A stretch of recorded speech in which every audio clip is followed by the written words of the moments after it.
um livro em 5 minutos. Hibisco Roxo é um livro que não tem um final feliz, mas ele apresenta, assim, alguns respiros no decorrer da história. Então, nós acompanhamos os pensamentos da Cambly, que é uma menina, filha mais nova dos pais, né? E ela tem um irmão mais velho.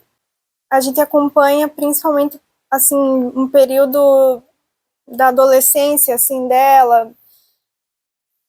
Acho que no máximo um ano desse período, assim, que a gente vai vendo certas opiniões, certas percepções dela, enfim, e assim, ele não termina bem, como eu falei, sabe, apesar de ter um resultado, assim, que eu acredito, muito aguardado por quem lê.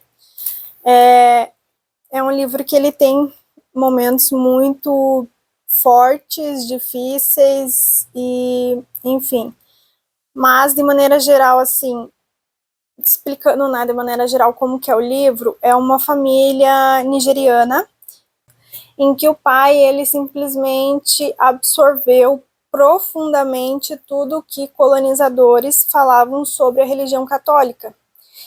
E assim, ele usa, não estou aqui criticando a religião, tá?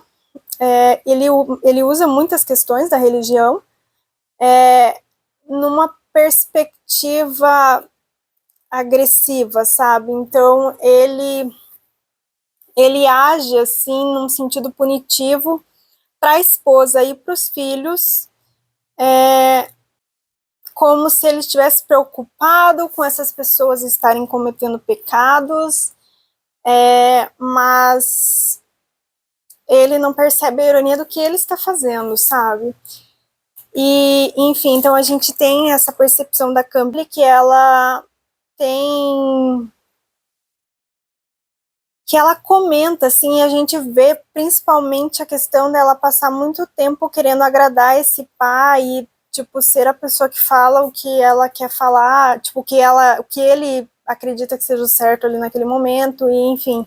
E ela lá com seus 14, 15 anos, ela acaba passando um período na casa da tia, e daí ela descobre que as pessoas sorriem, sabe? Tipo, que as pessoas podem rir, que a vida pode ser leve, sabe? Porque esse pai, assim, ele é realmente muito controlador, as crianças têm horários rígidos para seguir, e assim, qualquer deslize é um pecado absurdo nessa percepção desse pai, e ele comete atos desagradáveis em relação às crianças e à mãe. Tanto que essa mãe, ela engravida muitas vezes, mas a gestação não segue por causa desse pai. E, enfim, e assim, cê, né, é uma questão que a gente acaba perguntando muito nessas situações, esse tipo de relação, que é por que, que ela não fez nada, sabe? Mas eu acho que é quase como se essa mãe ela não tem outra perspectiva, principalmente questões culturais, enfim, e principalmente porque esse homem, ele é extremamente adorado pela comunidade, porque ele doa dinheiros absurdos para a igreja, para questões políticas, para outras pessoas, ele deixa a casa dele aberta para as pessoas irem comer o que eles, tipo, o que quiserem. Então, assim, ele é um anjo na comunidade, né? E daí, tipo, eu, a gente sabe que se essa mulher escolhesse se separar dele, ela sofreria muito, socialmente falando, e financeiramente falando também. E então a gente começa a entender, e inclusive ela só tem realmente uma ação contra essas atitudes desse marido quando ele quase leva de arrasta a filha dele, porque a filha dele sofreu por ele rasgar o quadro pintado pela prima dela do avô delas. Por quê? Porque esse avô não seguia a religião católica. Então, esse pai chamava esse avô de pagão, apesar desse avô ter, sim, suas crenças. Então, assim, eu acho que esse livro ele retrata muito da negligência social em relação às pessoas e principalmente em relação a mulheres e crianças, principalmente quando estão em uma situação de